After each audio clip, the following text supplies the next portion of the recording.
प्यारे बच्चों, सुप्रभात। आओ हिंदी व्याकरण और हिंदी भाषा सीखें कार्यक्रम में आप सबका हार्दिक स्वागत है। प्यारे बच्चों, आज का हमारा पाठ है रहीम के दोहे, जिसे NCERT द्वारा कक्षा 7वीं के पाठ्यक्रम में शामिल किया गया है। प्यारे बच्चों, रहीम के दोहे पाठ की सप्रसंग व्याख्या प्रारंभ करने से पहले आइए थोड़ा इसके कवि अब्दुल रहीम खान खाना जी के बारे में जान लेते हैं। अब्दुल रहीम खान खाना का जन्म सन 1556 ईस्वी में लाहौर में बैरम खां के घर हुआ था। आपका बचपन से ही दरबार से संबंध रहा, इसी कारण आप पढ़ाई लिखाई और अस्त्रों शस्त्रों से जुड़ गए थे। आपने संस्कृत, अरबी, फारसी आदि भाषाओं में अच्छी योग्यता प्राप्त की थी। युवावस्था में अकबर के दरबार में सेनापति पद को सुशोभित करते हुए भी आप कविता किया करते थे। अकबर के दरबार में आपको सम्मान और धन दोनों ही प्राप्त थे। आप दानी स्वभाव के जीव थे, अतः याचक को यथेष्ट दान देकर संतुष्ट करना अपना कर्तव्य समझते थे। तुलसीदास के आप परम मित्र थे। जहांगीर के समय में आपकी दशा बिगड़ गई। आपकी संपत्ति को राज्याधिकार में ले लिया गया और आपको पद से हटा दिया गया था। सन 1626 ईस्वी में आपकी मृत्यु हो गई। रहीम दोहावली, बरवई, नायिका भेद, श्रृंगार सोरठा, रहीम सतसई, श्रृंगार सतसई, रहीम रत्नावली, भाषिक वर्ण भेद, सदनाष्टक तथा रास पंचाध्यायी आपकी प्रमुख रचनाएं हैं, जिन्हें रहीम ग्रंथावली में संकलित किया गया है। प्यारे बच्चों, आइए रहीम के दोहों की एक एक करके सप्रसंग व्याख्या प्रारंभ करते हैं। आइए रहीम के दोहों का पहला दोहा सीखते हैं। कही रहीम संपत्ति सगे, बनत बहुत बहुरीत, विपत्ति कसोटी जे कसे, तेई सांचे मीत। प्यारे बच्चों, सरलात से पहले शब्दार्थ देख लीजिए। कही कहते हैं सगे, सगे संबंधी, बनत बनती है, बहु अनेक, रीत प्रकार, विपत्ति विपत्ति, कष्ट मुसीबत, जे जो कसोटी कसे कसोटी पर खरा उतरता है, तेई वह सांचे सच्चा, मीत मित्र सखा। प्यारे बच्चों, प्रसंग में आप लिखेंगे यह दोहा रहीम द्वारा रचित है। इसे हमारी पाठ्य पुस्तक वसंत भाग 2 से लिया गया है। इसमें कवि ने सच्चे मित्र के बारे में बताया है। प्यारे बच्चों, रहीम जी कहते हैं कही रहीम संपत्ति सगे, बनत बहुत बहुरीत। प्यारे बच्चों, रहीम जी कहते हैं कि सगे संबंधी रूपी संपत्ति अनेक प्रकार की रीतियों से बनती है। प्यारे बच्चों, रहीम जी कहते हैं कि सगे संबंधी रूपी जो संपत्ति होती है वह अनेक प्रकार की रीतियों से बनती है। विपत्ति कसोटी जे कसे, तेई सांचे मीत। जो व्यक्ति मुसीबत के समय सहायता रूपी कसोटी पर खरा उतरता है वही सच्चा मित्र होता है, ऐसा रहीम जी का मानना है। मुसीबत में काम आने वाला ही सच्चा मित्र होता है। भाषा सरल और सरस है। प्यारे बच्चों, अगला दोहा देखिए। जाल परे जल जात बही, तजी मीनन को मोह, रही मन मछरी नीर को, तौ न छाड़ती छोह। शब्दार्थ देख लीजिए।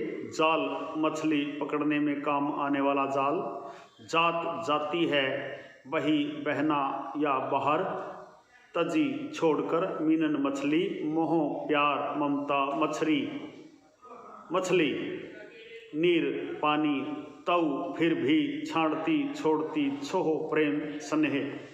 प्यारे बच्चों, प्रसंग में आप लिखेंगे यह दोहा वसंत भाग 2 में से रहीम द्वारा रचित रहीम के दोहों से लिया गया है।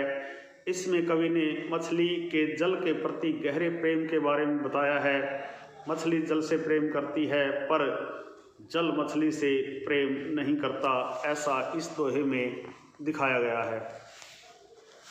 जाल परे जल जात बही तजी मिनन को मोहो। प्यारे बच्चों, रहीम जी कहते हैं कि जब मछली पकड़ने के लिए जाल को जल में डाला जाता है तो मछलियों के प्रति मोह को छोड़कर जल शीघ्र ही जाल से बाहर चला जाता है। रहीमन मछली नीर को तऊ ने छाड़ती छोहो। प्यारे बच्चों, जल भले ही जाल से बाहर बह जाता है लेकिन मछलियां जल के प्रति प्रेम को नहीं त्याग पाती, वे जल से अलग होते ही मर जाती हैं। प्यारे बच्चों, इस दोहे में रहीम जी ने बताया है कि मछली जल से सच्चा प्रेम करती है।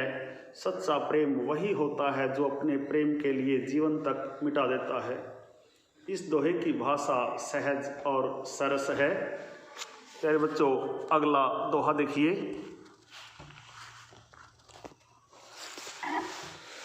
तरवर फल नहीं खात है सरवर पियत न पान, कही रहीम पर काज हित संपत्ति संच ही सुजान। प्यारे बच्चों, शब्दार्थ देख लीजिए। तरवर वृक्ष, खात है खाते हैं, सरवर तालाब, पियत पीना, पान पानी, परकाज परोपकार दूसरे की भलाई, हित के लिए संपत्ति धन दौलत संच ही इकट्ठा करते हैं, सुजान सज्जन महान लोग। प्यारे बच्चों, आप प्रसंग में लिखेंगे प्रस्तुत दोहा बसंत भाग 2 में संकलित रहीम जी के दोहों में से लिया गया है। यह रहीम द्वारा रचित है। इसमें कवि ने परोपकार के भाव को प्रकट किया है। रहीम जी कहते हैं तरवर फल नहीं खात हैं। रहीम जी कहते हैं कि वृक्ष अपने फल कभी नहीं खाते, सरवर पियत न है पान, और न तालाब कभी अपना जल पीते हैं, कही रहीम पर काज हित संपत्ति संच ही सुजान।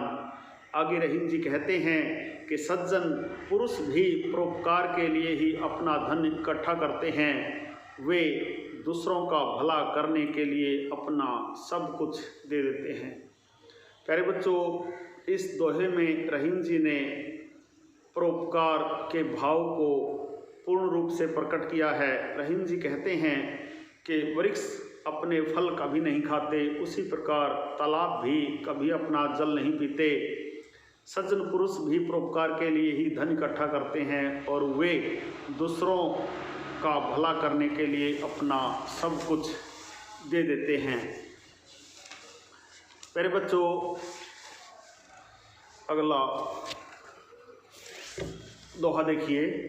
थोथे बादर क्वार के जो रहीम गहरात, धनी पुरुष निर्धन भये करें पाछली बात। प्यारे बच्चों, शब्दार्थ देखिए। थोथे खाली बिना पानी के, क्वार क्वार का एक महीना होता है, छहरात फहराना कठोर आवाज़ करना, भय हो गए पाछली पिछली बीते समय की। प्रसंग में आप लिखेंगे प्रस्तुत दोहा कवि रहीम द्वारा रचित है। इसे हमारी पाठ्य पुस्तक बसंत भाग 2 से लिया गया है। इसमें कवि ने क्वार मास के बादलों का वर्णन किया है। प्यारे बच्चों, रहीम जी कहते हैं थोथे बादर क्वार के जो रहीम गहरात। रहीम जी कहते हैं कि क्वार मास में आकाश में छाने वाले बिना पानी के खाली बादल उसी प्रकार से गड़गड़ाहट की आवाज़ करते हैं जैसे धनी पुरुष निर्धन भये करें पाछली बात। जिस प्रकार धनी पुरुष निर्धन अर्थात गरीब हो जाने पर भी अपनी पिछली बातों को याद करके घमंड भरी बातें बोलते रहते हैं, कुछ भी पास न रहने पर उसका अभिमान नष्ट नहीं होता, उसी प्रकार क्वार मास के थोथे बादल भी गड़गड़ाहट करते रहते हैं पर बरसात के नाम पर कुछ नहीं करते। ऐसा इस दोहे में बताया गया है। आइए अगले दोहे की सप्रसंग व्याख्या करते हैं। धरती की सी रीत है शीत घाम को मेहे, जैसी परे सो सही रहे त्यों रहीम यह देहे। रीत का अर्थ होता है रीति या परंपरा, शीत सर्दी, घाम गर्मी, मेह वर्षा, सही सहन करना। प्यारे बच्चों, प्रसंग में आप लिखेंगे यह दोहा रहीम द्वारा लिखित है। इसे हमारी पाठ्य पुस्तक बसंत भाग 2 से लिया गया है। इसमें कवि ने धरती के साथ साथ मानव शरीर की सहन शक्ति का वर्णन किया है। प्यारे बच्चों, रहीम जी कहते हैं धरती की सी रीत है शीत घाम ओ मेह। प्यारे बच्चों, यहाँ रहीम जी का कहना है कि हमारे शरीर की झेलने की जो रीत है वह धरती के समान है। धरती सर्दी, गर्मी और वर्षा की विपरीत स्थितियों को अपने पर जिस प्रकार झेल लेती है, जैसी परे सो सही रहे त्यों रहीम यह देहे। प्यारे बच्चों, रहीम जी कहते हैं कि जिस प्रकार धरती सर्दी, गर्मी, वर्षा आदि को झेल लेती है, उसी प्रकार हमारा शरीर भी जीवन में आने वाले सुख दुख की जैसी भी परिस्थितियां हों उन्हें सहन कर लेता है। प्यारे बच्चों, रहीम जी ने यहाँ धरती की सहनशीलता के बारे में बताया है और हमें भी सीख दी है कि हमारे शरीर की दुखों को सहन करने की जो रीत है वो धरती के समान होनी चाहिए। जिस प्रकार धरती सर्दी, गर्मी और बरसात की विकट परिस्थितियों को सहन कर लेती है, उसी प्रकार हमारे शरीर को भी सुख और दुख की परिस्थितियों को धरती के समान ही सहन कर लेना चाहिए।